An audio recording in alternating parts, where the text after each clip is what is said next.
अस्सलाम वालेकुम नाजरीन, मैं हूं आपकी होस्ट शमाइला राजपूत और आप देख रहे हैं फास्ट 24 न्यूज।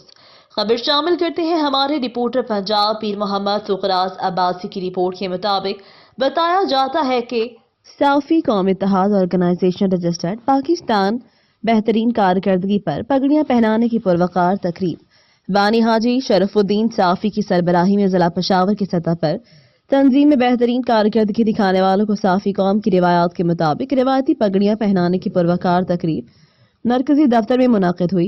पुरवकार तकरीब का आगाज बाकायदा तिलावत कलाम पाक से हुआ। पुरवकार तकरीब के शुरका को दानी हाजी शरफुद्दीन साफी ने पगड़ियां पहनाई, फूलों के हार पहनाकर मुबारकबाद पेश की।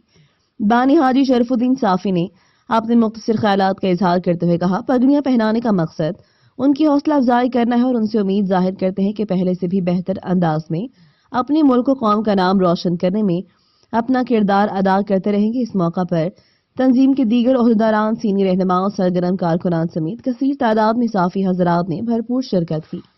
ये थी हमारी आज की खबर। मजीद खबरें देखने के लिए देखते रहें हमारा चैनल फास्ट 24 न्यूज। अपनी होस्ट शमाइला राजपूत को दीजिए इजाजत। अल्लाह निगहबान।